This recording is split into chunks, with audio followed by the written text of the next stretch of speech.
रिश्तों के नाम पर जाल बिछाया गया, भरोसे को ही हथियार बनाया गया, जिसे हम सफर समझा गया, जिंदगी भर का वही करोड़ों का सौदागर निकल आया। शादी का विज्ञापन, प्यार का वादा और फिर करोड़ों की ठगी। एक नहीं, दो नहीं, देश भर की 25 से ज्यादा महिलाओं को बनाया शिकार। आखिर कौन है ये दूल्हा जो हर बार नया नाम लेकर नई जिंदगी बर्बाद करता था? पूरा खुलासा करेंगे सिर्फ 7 टीवी पर। नमस्कार, इस रिपोर्ट को हम तक पहुंचाया है हमारे सहयोगी महेश शुक्ला ने। आज हम बात करेंगे एक ऐसे सनसनीखेज मामले की जिसने शादी जैसे पवित्र रिश्ते को ही धोखाधड़ी का हथियार बना दिया। एक ऐसा शख्स जो अखबारों में विज्ञापन देता था, मैट्रिमोनियल साइट्स पर प्रोफाइल बनाता था, महिलाओं का भरोसा जीतता था और फिर लाखों करोड़ों रुपए लेकर गायब हो जाता था। लेकिन यह सिर्फ एक परिवार की कहानी नहीं थी। जांच में जो सामने आया उसने पुलिस अधिकारियों को भी हैरान कर दिया। देश भर की 25 से अधिक महिलाओं के साथ कथित तौर पर इसी तरह की ठगी की गई। करोड़ों रुपए की धोखाधड़ी और कई फर्जी पहचान। आखिर कौन है यह शख्स? कैसे चलता था इसका पूरा खेल और पुलिस ने इसे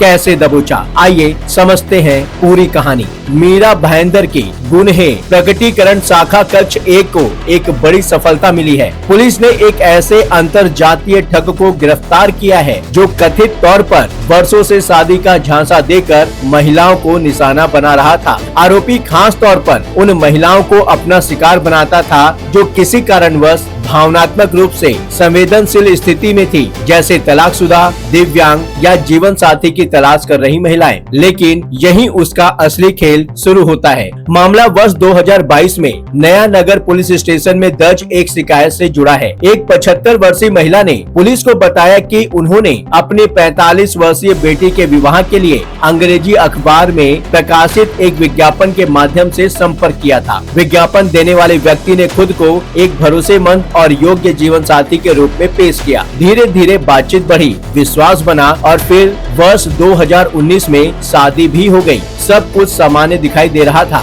लेकिन जो आगे हुआ उसने पूरे परिवार की जिंदगी बदल दी। शिकायत के अनुसार आरोपी ने पीड़िता को लखनऊ में फ्लैट दिलाने और 2 मंजिला मकान बनवाने के सपने दिखाए। इन वादों के आधार पर पीड़िता का फ्लैट बिकवा दिया गया। आरोप है कि इसके बाद आरोपी ने करीब 82 लाख रुपए नगद अपने कब्जे में ले लिए। पर कहानी यही खत्म नहीं हुई। विश्वास पूरी तरह स्थापित हो चुका था और इसी भरोसे का फायदा उठाकर आरोपी कथित तौर पर अगला बड़ा कदम उठाने वाला था। कुछ समय बाद आरोपी ने अपने एक रिश्तेदार की शादी का बहाना बनाया। पीड़िता से कहा गया कि गहने साथ ले चलिए। इसके बाद वह पीड़िता को दिल्ली लेकर पहुंचा, लेकिन जैसे ही दिल्ली रेलवे स्टेशन पहुंचे, कहानी ने ऐसा मोड़ लिया जिसकी किसी ने कल्पना तक नहीं की थी। आरोप है कि आरोपी 33 तोले सोने और हीरे के गहने लेकर अचानक गायब हो गया। मोबाइल फोन बंद, संपर्क खत्म और पीछे रह गया एक टूटा हुआ परिवार। मामला गंभीर था, जांच लगातार चल रही थी। वरिष्ठ अधिकारियों के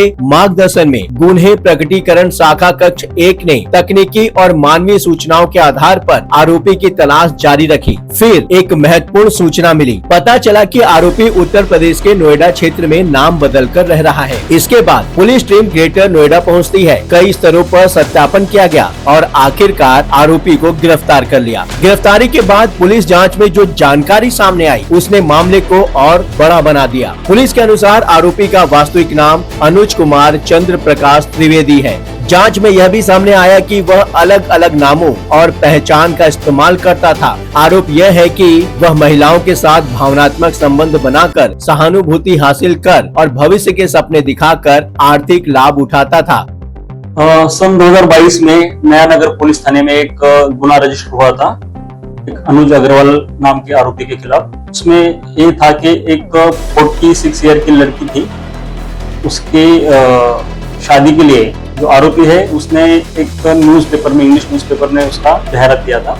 वो देख के जो लड़के है उसके घर वालों ने उससे कांटेक्ट किया था, तो उसने आके 2019 में उस लड़की के साथ एक झूठा ब्याह यहाँ पे घर पे किया था, तो उनके साथ रह रहा था। उसके बाद उसने वही जो जिस फ्लैट में रह रहे थे वो उनका फ्लैट उन्हें बेचने के लिए मजबूर किया, ताकि ये फ्लैट बेच के तो एक लखनऊ में अपन दूसरा घर लेते हैं, ऐसा बोल के वो फ्लैट बेचने दिया। और उस फ्लैट का जो 82 लाख आया था वो 82 लाख और उस लड़की के जो गहने थे 330 ग्राम्स के गहने सोने के गहने।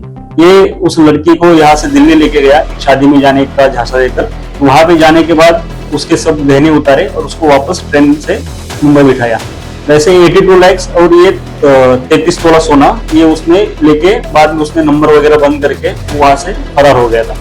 तो 2022 के बाद ये हमारे सीपी सर जो निकित कौशिक साहब और हमारे डीसीपी क्राइम संदीप देवकर साहब, इनके मार्गदर्शन में हमने ये एक संगीन अपराध के लिए हमने वापस टेक्निकल इन्वेस्टिगेशन स्टार्ट किया।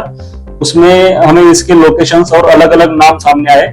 फिर हमने लखनऊ, गाजियाबाद, दिल्ली, नोएडा यहाँ पे हमारे टीम भेज के हमने उसे ग्रेटर नोएडा से हमने उसको दर्द पहुंचा। सर ये अनुज अग्रवाल जो है आरोपी, वो किन महिलाओं को टारगेट करता था, कैसी महिलाओं को ढूंढता था?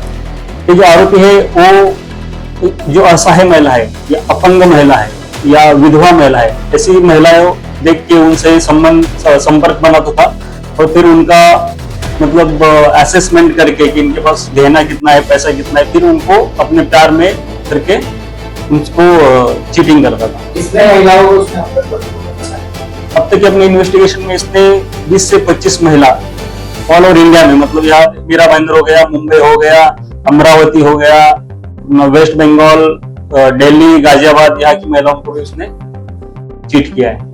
इसमें ये सिर्फ अकेला ही था कि इसके साथ में और भी कोई लोग जुड़े हुए थे? इसमें इसका जो बेटा है उसका भी इसमें सहभाग है। हमने उसे भी आरोपी दिखाया। आरोपी से उसके मोबाइल फोन्स हमने सीज किए और जो चीटिंग के जो पैसे थे अपने केस में, उसके उन पैसों से उसने एक BMW X1 कार खरीदी थी, तो हमने लखनऊ से वो जब्त कर दी। और सबसे चौंकाने वाली बात, पुलिस के अनुसार देश भर में 25 से अधिक महिलाओं के साथ इसी तरह की धोखाधड़ी के मामले सामने आए हैं। पुलिस ने आरोपी के कब्जे से ठगी के पैसों से खरीदी गई बताई जा रही है एक BMW X1 कार बरामद की है। इसके अलावा फर्जी आधार कार्ड, मोबाइल फोन और ATM कार्ड भी जब्त किए गए हैं। फिलहाल आरोपी न्यायिक हिरासत में है, जबकि उसका बेटा भी इस मामले में सह आरोपी के रूप में गिरफ्तार किया गया है। पुलिस प्रशासन ने आम नागरिकों से अपील की है कि यदि किसी महिला या परिवार के साथ इस आरोपी ने मैट्रिमोनियल साइट, शादी के विज्ञापन या किसी अन्य माध्यम से इसी प्रकार की धोखाधड़ी की है तो वे तत्काल गुन्हे प्रकटीकरण शाखा कक्ष 1 से संपर्क करें। यह मामला सिर्फ एक कथित ठगी का मामला नहीं है, यह उस भरोसे की कहानी भी है जिसका लोग जीवन साथी चुनते समय सहारा लेते हैं। आज डिजिटल प्लेटफॉर्म और मैट्रिमोनियल साइट्स ने रिश्ते ढूंढना आसान बनाया है, लेकिन इसके साथ सतर्कता की जरूरत भी पहले से कहीं अधिक बढ़ गई है। किसी भी व्यक्ति की पहचान, पारिवारिक पृष्ठभूमि, दस्तावेज और दावों की स्वतंत्र रूप से जांच करना बेहद आवश्यक है। भावनाएं